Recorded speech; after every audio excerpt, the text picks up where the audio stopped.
शुरू करती हूँ अल्लाह के बाबरकत नाम से जो इंतहाई आली रुतबा और बहुत जलीलुल कदर है। सब तारीफ़ें मेरे रब्बुल इज़्ज़त के लिए हैं। सलातो वस्सलामु अलैका या सय्यदी या रसूल अल्लाह सल्लल्लाहु अलैहि वसल्लम। स्केरी उर्दू टेल्स के मोअज़्ज़ज़ नाज़रीन को अस्सलामु अलैकुम। आई होप मेरे सभी लिसनर्स बिल्कुल ठीक होंगे। और शुरू करते हैं आज की खौफनाक कहानी। ये खौफनाक कहानी सऊदी अरेबिया से मेरे साथ शेयर किया है किरण ने, और किरण कहती हैं कि मैं बहुत खौफनाक एक वाक़या शेयर करूँगी जो कि हालिया दिनों में मेरे साथ पेश आया, मतलब मेरी सारी फैमिली के साथ पेश आया। वो कहती हैं कि हम सब लोग भी, और सऊदीया में जद्दा में रहने वाले बाकी सब लोग भी बीच पे जाया करते हैं। उधर डिफरेंट बीच हैं जिन पर हम लोग जाया करते हैं। एक बीच है जो कि वो कहते हैं कि वो बिल्कुल ओपन है, और उधर मतलब नीचे हम साहिल पे उतर सकते हैं और आगे समुद्र में जा सकते हैं। लेकिन उधर ये है कि ज़्यादा आगे गहराई में जाओ तो डूबने का ख़तरा होता है अगर आपको तैरना नहीं आता। और एक और बात, जैसे ही शाम होती है तो सूरज का पानी समुद्र का पानी ऊपर की तरफ चढ़ने लग जाता है, यानी ज़्यादा ऊंचा होने लगता है। कहते हैं ना कि 14वीं की रातों को समुंदर चांद को छूने की कोशिश करता है, तो कुछ ऐसा ही होता है। किरण कहती हैं सेम एज इट इज़। हम लोगों ने पिकनिक का इरादा किया और हम लोग चले गए, और इस दफ़ा बच्चों का दिल था कि हम लोग उस बीच पे जाएं जो कि बिल्कुल ओपन है, आगे कोई उसमें ना जाने की कोई पाबंदी नहीं है। हम लोग उस ओपन बीच पे चले गए जिसका नेम मैं मेंशन नहीं कर सकती। कहते हैं कि हम लोग तकरीबन 6 बजे उधर पहुँचे और सूरज 7-7:15 बजे डूबता है। हम लोग 6 बजे उधर पहुँच गए और भूख लगी हुई थी सबको बहुत। मैंने अपने बच्चों से कहा कि हम लोग थोड़ा सा सूरज के डूबने का इंतज़ार करते हैं, और हमने बिल्कुल साहिल के करीब ही वो चटाई बिछाई हुई थी और समुद्र का पानी अभी काफ़ी पीछे था। खाना खाकर हमने उधर से निकल जाना था। एनीहो हम लोगों ने वो काम जो गलत था वो हमने किया, और उसका हमने नताइज भी बहुत बुरे भुगते। अभी थोड़ी देर गुजरी थी कि और भी काफ़ी लोग आए हुए थे जिन्होंने खाना वगैरह पिकनिक के लिए जो कुछ भी वो लेकर आए थे उन्होंने खाना स्टार्ट कर दिया। हम लोग ही बाकी थे जो कि इंतज़ार में थे कि सूरज जब ढलने लगेगा तो हम खाना स्टार्ट करेंगे। खैर सूरज ढलने लगा और बाकी लोग उठकर जाने लगे, इसलिए कि सूरज का पानी चढ़ने लगता है। पता नहीं क्या हो गया आज, समुंदर का पानी चढ़ने लगता है। और खाना स्टार्ट किया हमने। अभी हम खाना खा रहे थे कि लिटरली ये महसूस हुआ कि समुंदर के अंदर सेंटर में बिल्कुल हमारे से आप ये कर लें कि 70 से 80 कदम दूर समुंदर के अंदर 2 ख़वातीन खड़ी हैं। किरण कहती हैं कि शायद आपके लिसनर्स इस चीज़ को ना माने, लेकिन ये बिल्कुल हकीकत तौर पे मैं कह रही हूँ।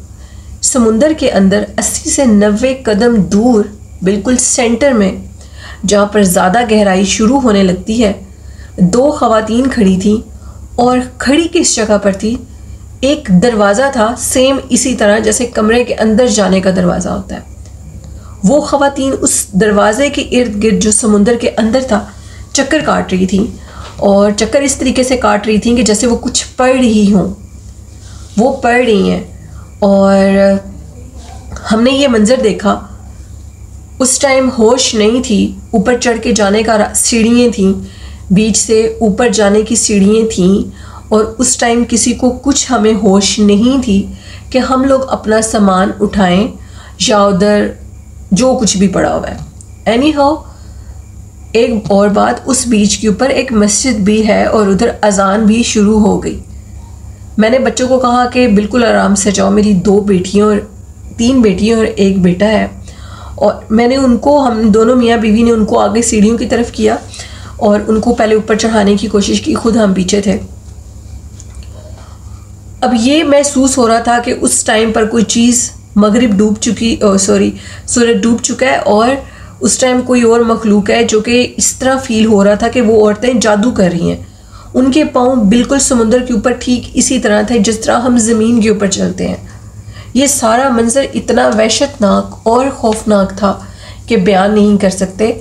जब हम लोग सीढ़ियों से ऊपर चले गए, अजान शुरू हो गई। जैसे अल्लाह अकबर की सदा उन औरतों के कानों तक गई जो कि हम सीढ़ियों के ऊपर चढ़ के देख रहे थे। हम साहिल समुंदर से ऊपर आ गए थे, बीच से, और देखा हमने कि वो औरतें उस दरवाजे के अंदर चली गईं और दरवाज़ा गायब हो गया। किरण कहती हैं कि वो सारा मंजर नाकाबिले बर्दाश्त और ना भूलने वाला था। कभी नहीं मैं उसको भूल सकती। मेरे बच्चे, मैं, मेरे हस्बैंड ने मुझे यहाँ तक कहा कि किरण अगर हम नीचे उतर के सामान लेंगे तो शायद वो मखलूक दोबारा नमूदार हो। शायद वो नमूदार ही इसलिए हुई है कि हम साहिल वाली साइड पे नीचे चले गए थे। ऊपर पार्क बना हुआ है जहाँ पर बाकी लोग बैठे खाना खा रहे थे, पिकनिक कर रहे थे, और हम साहिल की तरफ नीचे आ गए। इस बीच पे कोई भी नहीं आता क्योंकि ये ओपन बीच है और इतने दरख्त हैं साइड पर, इतने दरख्त हैं कि उनकी छाँव के नीचे से गुजर गुजर के बच्चे मस्जिद की तरफ जा रहे थे। जिन्होंने अब नहीं देखा उनको मैं ये बयान नहीं कर सकती कि वो कैसा मंजर है। हमने देखा अपनी आंखों से, वो औरत मगरिब की अजान की आवाज़ सुनकर उस दरवाजे के अंदर चली गई और दरवाज़ा गायब हो गया। वो दोनों औरतें अंदर चली गई। बर्तन उधर ही छोड़े, हमने बर्तन नहीं उठाए, और मेरा मोबाइल और हैंडबैग तो मेरे पास था। शुक्र है कि मेरे हस्बैंड ने गाड़ी की चाबी उठा ली थी। वो उठाने के बाद हमने पीछे से पलट के नहीं देखा। गलती ये हुई कि मेरे हस्बैंड के कुछ चीज़ थी, कुछ डॉक्यूमेंट्स थे जो कि वो गाड़ी से निकाल कर साथ लेकर आए थे, वो गाड़ी में मौजूद नहीं थे, और उनको दोबारा ले उधर से देखने के लिए जाना पड़ा। उनको लगा कि शायद वो अपना बैग भी उधर भूल आए हैं। अब मैंने उनके साथ जाने का इरादा किया और बच्चों ने कहा कि हमने मम्मा पापा को अकेले नहीं भेजना, हम भी इनके साथ जाएंगे। अब हम सब लोग दोबारा, बिल्कुल अंधेरा हो चुका था बीच के ऊपर, और उस टाइम पे उधर कोई नहीं था। सब लोग अपने घरों की तरफ जा रहे थे क्योंकि ये बीच मशहूर है कि ये रात के टाइम हॉन्टेड हो जाती है।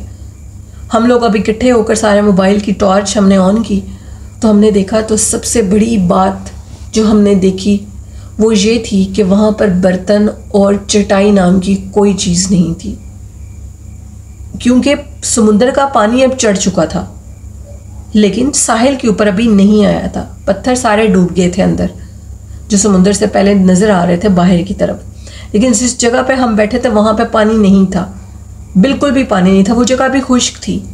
वहाँ पर समुंदर की जो लहरें होती हैं वो भी नहीं आई थी, वो खुश्क रेत थी, और जो चीज़ें थीं वो गायब हो चुकी थीं, और उधर जो पाँव लगे थे वो इस तरह थे कि जैसे भैंस और गाय के दो पैर होते हैं आगे से, वो निशान थे। मेरे हस्बैंड ने कहा कि हमने एक बहुत अच्छा काम ये किया है कि हमने सामान नहीं उठाया, खाना नहीं उठाया। हम लोग उधर भूखे थे, हमने थोड़ा सा खाना भी खाया था, तो वो मंजर देखा। हम लोग सूरज को डूबना देखना चाहते थे, साथ ही मगरिब की अजान हुई और वो मंजर हमने अचानक से देखा। तो वो खाना गायब हो चुका, वो बर्तन गायब हो चुके, वो चटाई गायब हो चुकी थी जिसमें मैंने अपने हस्बैंड के लिए मटन बिरयानी बनाई थी। उसमें चिकन का सालन था, बच्चों के लिए कबाब थे, वो सब कुछ गायब हो गया। हम लोग वहाँ से बड़ी तेज़ी से निकले, अल्लाह का नाम लेकर जब गाड़ी में आए तो वो जो डॉक्यूमेंट्स थे मेरे हस्बैंड के वो गाड़ी के अंदर थे। यानी हमें किसी चीज़ ने वापस भेजा और कहा कि देखो आइंदा ये गलती ना करना इधर आने की। यानी उस साहिल के नीचे कोई भी नहीं उतरता, वो हॉन्टेड मशहूर है वो जगह। बीच के ऊपर पार्क है, पार्क तक सब रहते हैं। किरण कहती हैं इस खौफनाक वाक़े को मैं ज़िंदगी भर नहीं भूल सकती, जो मैंने आपके साथ शेयर किया। और इस वाक़े को आप मई के महीने का समझ लें, मई के महीने यानी मई के एंड में ये उनके साथ स्टोरी पेश आई। तो ये वाक़या था किरण का। बहुत शुक्रिया किरण, आगे भी किरण स्टोरीज शेयर करती रही हैं और भी मज़ीद करेंगी। बहुत शुक्रिया किरण आपको अपनी स्टोरीज शेयर करने के लिए। तो लिसनर्स, मैं भी सऊदीया गई हूँ। मैंने जिस बीच का ये जिक्र कर रही हैं उस बीच पे मैं भी जा चुकी हूँ, और वो तकरीबन 5 से 6 बीच थी, तब 2019 की बात है। और इस बीच पे हम लोग गए हैं, हम भी सीढ़ियों से उतर के नीचे समुंदर की तरफ गए थे, और ये बड़ी खौफनाक जगह है। और आप ये अंदाज़ा करें कि इस बीच में बड़े बड़े आगे पत्थर भी पड़े हुए हैं, और मैं जब इस बीच पे गई थी तो मेरे साथ भी एक वाक़या पेश वो ये आया था। मैंने कोई चीज़ नहीं उधर देखी थी, लेकिन ये वाक़या पेश आया था कि मैं, नौशीन और भाई हम लोग उतर के नीचे की तरफ गए और मुझे समुंदर बहुत अच्छा लगता है। और हम बड़ा जो पत्थर था ना समुंदर का, अभी वो बिल्कुल आगे ही था और दिन डूबा नहीं था, आगे फुल बड़ा समुंदर है उधर। और मैं नौशीन उधर जाकर बैठ गई। इवन कि अभी समुंदर इतना ऊंचा नहीं था और मैंने अपने पाँव समुंदर के अंदर किए हुए थे। नौशीन को अम्मी ने बुलाया और नौशीन ने मुझे कहा कि चलो चलते हैं। अभी सूरज डूबने में कुछ 4 से 5 मिनट बाकी होंगे। मैं अपना मोबाइल देख रही थी, सारे समुंदर के अंदर मेरे पाँव थे पानी के अंदर। तो लिसनर्स, आप लोग यकीन नहीं करेंगे, ये वाक़या मेरे साथ उधर ये पेश आया। मुझे देखते देखते समुंदर का पानी उसने उस बड़े पत्थर को, इतना बड़ा पत्थर कर लें कि जितना बेड होता है, हम लोगों का बेड ऊंचा होता है, ऊंचे वाला फुल बेड, और लेकिन वो हाफ हो और गुलाई के शेप में हो, तो वो सारा डूबने लगा था। सिर्फ़ और सिर्फ मैं समुंदर के उस पत्थर के ऊपर बैठी थी और उधर मेरे पाँव डूबने वाले थे, यानी मैं पत्थर के ऊपर बैठी थी, इतना ऊंचा पत्थर था वो। और अचानक से मुझे मेरे भाई ने कहा कि नीलम जल्दी करो, उठो, यहाँ पर देखते देखते पानी सूरज डूबने के बाद ऊपर आता है। अगर भाई वहाँ पर ना आते और वो मेरा बाजू ना पकड़ते तो शायद मैं समुंदर में डूब जाती। अल्लाह का शुक्र है, अल्लाह ने मुझे बचा लिया और उन्होंने मेरा बाजू खींचा ज़ोर से और उन्होंने जल्दी से दूसरे पत्थर की तरफ किया। और जब उन्होंने मुझे दूसरे पत्थर की तरफ किया, मैंने पीछे से पलट के देखा तो वो जो पत्थर था इतना ऊंचा, यहाँ तक कि वो मेरे टमी तक था। मेरी हाइट छोटी नहीं है, बड़ी हाइट है मेरी, और वो मेरे टमी तक था वो पत्थर, टमी से भी थोड़ा ऊपर, और वो सारा पानी में डूब गया और वहाँ पर अब पत्थर नाम की कोई चीज़ नहीं थी। तो वहाँ पर ये जिस बीच की बात कर रहे हैं उधर ये वाक़या मेरे साथ भी पेश आया। देखते देखते पानी ऊपर आ जाता है और आगे फुल बड़ा समंदर है। तो ऐसी जगहों पर बिल्कुल नहीं जाना चाहिए। अम्मी से हमें डांट भी पड़ी, अम्मी उस दिन मना भी कर रही थी कि आगे मत जाओ, ये जगह ख़तरे से खाली नहीं होती। तो एनी हो, बढ़ते हैं आज की लास्ट खौफनाक स्टोरी की तरफ। ये स्टोरी डेरा इस्माइल ख़ान से वहाब ने शेयर किया। वहाब कहते हैं कि जी ये मेरे स्कूल दौर का वाक़या है। हम लोग अपने स्कूल से जब वापस आते थे गर्मियों के मौसम में, डेरा इस्माइल ख़ान में शदीद गर्मी होती है, ठंड भी बहुत होती है और गर्मी भी बहुत होती है। तो कहते हैं कि हम लोग सब बचपन में अम्ब्रेला लेकर स्कूल जाया करते थे कि गर्मी से बच सकें, क्योंकि गर्मी थी बहुत ज़्यादा। अभी तक मुझे याद है मेरे 7th क्लास के पेपर हो रहे थे और पेपर ख़त्म हो चुके थे और हमारे स्कूल में फ़ंक्शन था, फ़ंक्शन की तैयारी हो रही थी।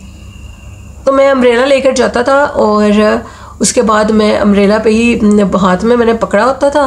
गर्मी के मौसम में शौक़ होता था पकड़ने का, वहाब कहते हैं। तो वो मैं आता था वापस। मैं स्कूल से जिस जगह से गुजर के आता था वहाँ एक बहुत बड़ी दीवार थी। दीवार के उस साइड पर भी एक रोड था। दीवार इतनी बड़ी थी कि आप 6 फीट की दीवार कह सकते हैं। तो उस दिन बड़ी शदीद गर्मी थी। मुझे आज तक इस वाक़े को मैं फरामोश नहीं कर सकता। मैंने अम्ब्रेला खोला और मैं जल्दी से घर की तरफ जा रहा था। उस दिन मेरा बिल्कुल दिल नहीं चाह रहा था कि मैं स्कूल में ज़्यादा देर रुकूं और फंक्शन की तैयारी में कोई पार्टिसिपेट करूं। मैं अपनी धुन में जल्दी जल्दी जा रहा था कि अचानक से दीवार की जिस साइड पे, मेरे वाली साइड पे, एक लंबे से, वो कहते हैं कि मुझे कुछ लगा जैसे औरतों के वो परांदी टाइप चीज़ होती है, इतनी लंबी, धागे धागे लग रहे थे और वो बहुत लंबी थी। 6 फीट की दीवार से वो नीचे की तरफ आ रही थी। शदीद दोपहर का टाइम था, 2 बजे का। और जैसे ही मैंने अम्ब्रेला को हटाया अपने सर से और मैंने देखने की कोशिश की कि उधर क्या चीज़ है, तो लिसनर्स वो कहते हैं कि उधर एक औरत खड़ी थी। 6 फीट से ऊंची उसकी हाइट थी और उसके बाल मेरी वाली तरफ की दीवार से नीचे की तरफ जा रहे थे। कहते हैं कि वो औरत मुझे झांक कर देख रही थी। शदीद दोपहर थी। हम लोगों का स्कूल का रोड इंतहाई वीरान है दोपहर के टाइम, और उसको देखा तो मैं देखते ही रह गया और अल्लाह अकबर उस टाइम मेरे मुंह से निकला और मैंने दौड़ लगा दी। भागा मैं उधर से, भागते भागते भागते अम्ब्रेला वहीं कहीं गिर गई। जब मैंने उसे देखा, मैं घर जब पहुंचा तो मैंने अम्मी को बताया, अम्मी ये वाक़या पेश आया, और साथ ही गिरा बेड पे और बेहोश हो गया। शदीद फीवर हो गया। उनको इतना शुक्र है कि मेरे मुंह से निकला कि ये वाक़या पेश आया। मैंने वो फंक्शन भी अटेंड नहीं किया जिस पे मेरा जाने को बिल्कुल दिल नहीं था गर्मी की वजह से। और उसके बाद उस रोड से मैं कभी नहीं गुज़रा। मैंने स्कूल दूसरी रोड से जाना शुरू कर दिया क्योंकि उस दीवार के ऊपर उस मखलूक का बसेरा था।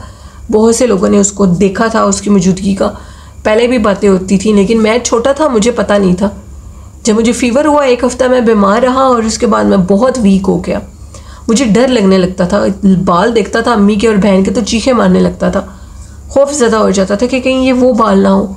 बड़ी मुश्किल से मैं इस मुसीबत से निकला, इस खौफ से निकला। और आज तक मैं भी डेरा इस्माइल खान में रहता हूँ, लेकिन उस दीवार के पास से कभी नहीं गुजरता, ना उसकी दूसरी साइड से ना इस साइड से जिस साइड पे मैं था। तो ये कहानी थी वहाब की जो कि डेरा इस्माइल खान से उन्होंने शेयर की। बहुत शुक्रिया वहाब भाई अपनी स्टोरी शेयर करने के लिए। तो ये थी आज की खौफनाक कहानियाँ और इंशाल्लाह कल और खौफनाक कहानियाँ आपके साथ शेयर करूँगी। मेरे लिसनर्स ने शेयर की हैं। अब मेरी तबीयत कुछ ठीक है तो मैंने सोचा मैं अपने लिसनर्स के साथ रेगुलर स्टोरी शेयर करूँ। तो आज की स्टोरीज़ कैसी लगी अपना फ़ीडबैक ज़रूर दीजिएगा। आखिर में कहना चाहूँगी कि हजूर नबी करीम सल्लल्लाहु अलैहि वसल्लम पर दुरूद व सलाम पढ़ा करें, तहारत की हालत में रहें, अपने बच्चों के दिलों में उनकी मोहब्बत डालें।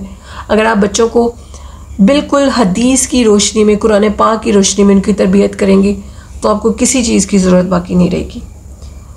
अल्लाह पाक हम सब के वालिदैन को लंबी ज़िंदगी और सेहत तंदुरुस्ती अता करे। ज़िंदगी बड़ी तेज़ी से पिघल रही है, पिघल तो वैसे ही रही है। बेहतर है कि इसको अच्छे कामों में हम सर्व करें, नेकी के कामों में सर्व करें और नेकी की तलकीन दूसरों को भी करें। इसी के साथ अपनी होस्ट नीलम वीर को इजाज़त दीजिए। अपना और अपने वालिदैन का बहुत सा ख्याल रखिएगा। मुझे और मेरे वालिदैन को अपनी ढेरों दुआओं में याद रखिएगा। अल्लाह ने के बान।